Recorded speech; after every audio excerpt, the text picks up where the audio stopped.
All right, folks. So this is a little bit disturbing. The other day we had on the program, Robin Marty, was it? And she was basically talking about her book, The Handbook for a Post-Roe America. And in some respects, I mean, we're not quite there yet, but we're very, very close. There are now 6 states that have passed the so-called heartbeat law. And I say so-called because it really is more of what is known as cardiac activity, and it comes from a tissue called the fetal pole, right? And you can measure that as early as 6 weeks with a vaginal probe. Now, I'm not telling women anything about this, but for most men, to be pregnant at 6 weeks, the average woman would not know that they were pregnant at 6 weeks. Your period's supposed to come 4 weeks. Some people, sometimes it comes 5 weeks. So now you're 2 weeks late for your period. At that point, under this law, it would be illegal for you to get an abortion. So in an instance like this one, an Ohio man accused of raping an 11-year-old girl just got $1 million bond.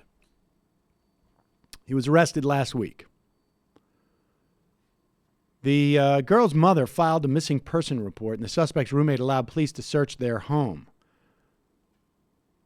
The 11-year-old girl was found in an upstairs bedroom closet. Now, apparently, this guy was already the subject of an ongoing sexual assault investigation involving the girl. In addition to the rape charges, he's also facing charges of obstructing official business and contributing to the unruliness or delinquency of a child. Here's the thing. That 11-year-old girl has been found to be pregnant. And according to the Buckeye Report, Ohio's new heartbeat bill would mean that the 11-year-old girl will likely be forced to carry the child to birth. Now, I don't know if the bill has been the law has been enacted. It's certainly been signed. I guess it has been enacted at this point. It will be challenged. I don't know if the challenge will come quick enough and there will be a stay put on this law. But it's quite possible that this 11-year-old girl will be forced to give birth to the child of her rapist. But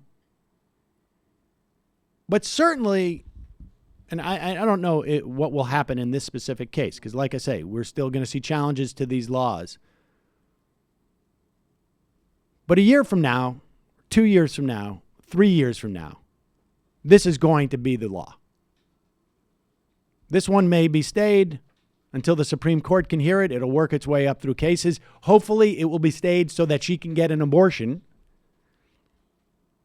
If it's not stayed, she will not be able to get an abortion. She will be forced to carry this rapist's child. This 11-year-old girl. 3 or 4 years from now, this is just going to be the case. There's not going to be any qualifying. This may or may not happen. This will be the case.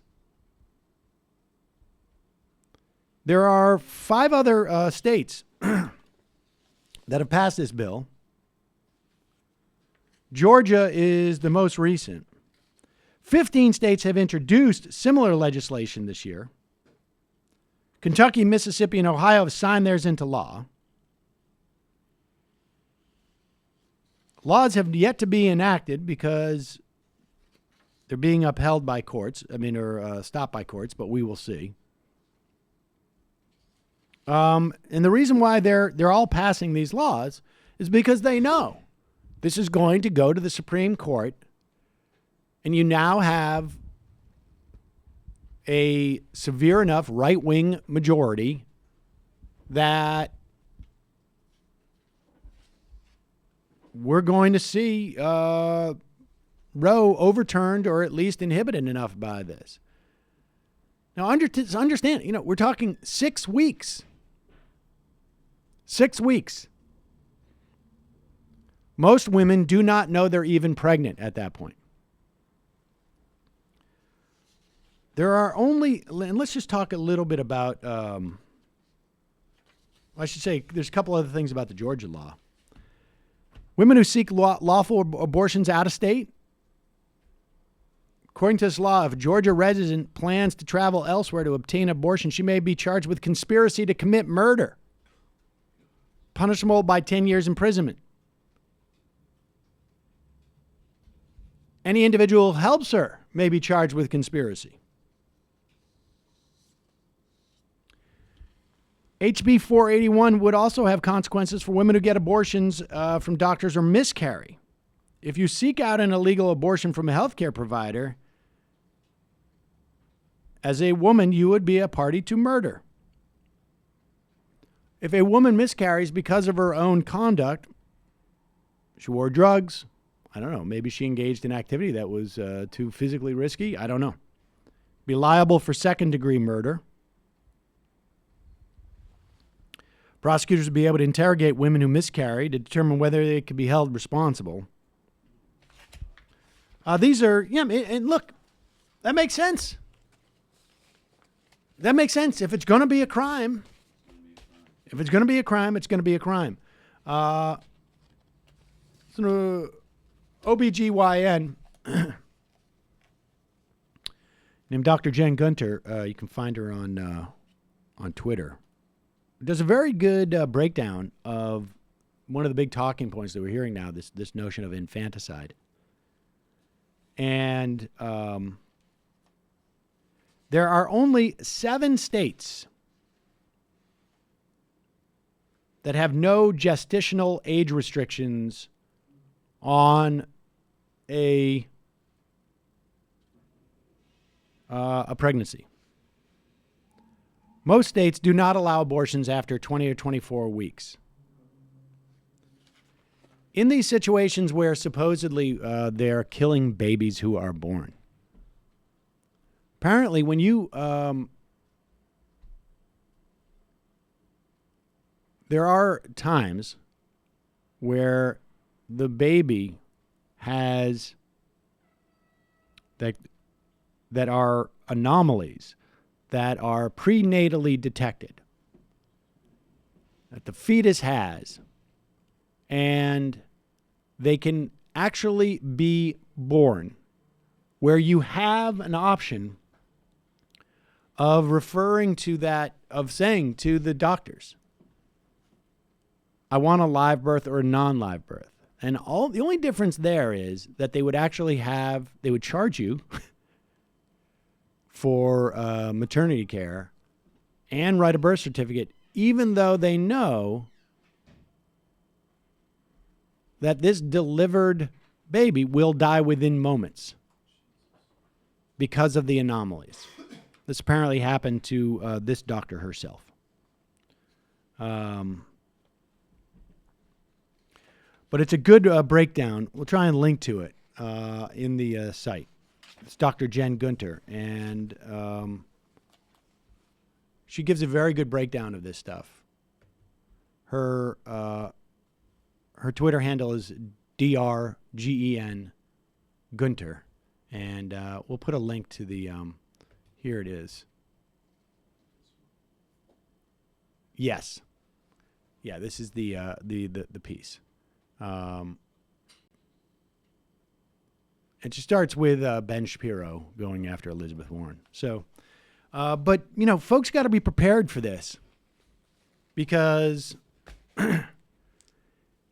there are very few scenarios that don't involve, frankly, the untimely demise of a Supreme Court justice that don't squarely place these type of things I'm talking about in our future. I mean, full on, it is payback time. There is no way the Republican Party, and I think even John Roberts understands this. They need to deliver now on these things. They have no excuses. And like I say, the only possible scenario is that for some reason Clarence Thomas does not resign until 2021, when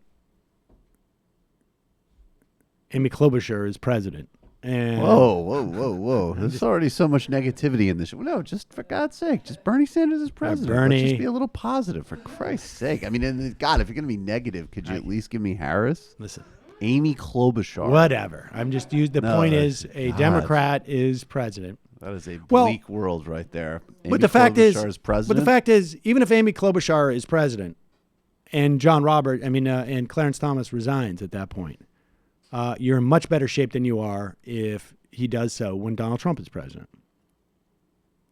And that's really is my point here, is that difference is going to be the difference between me not saying a story about an 11-year-old girl who's raped, who's forced to carry the child, or women who sought a legal abortion in New York but were that left Georgia to do so, arrested and imprisoned for 20 years.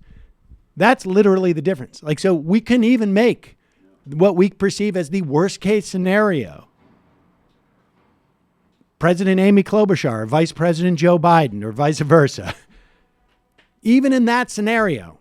But that would require Clarence Thomas to say, I want to hang on for another 3 years. So I don't know how that scenario happens. But this is what the future we're looking at.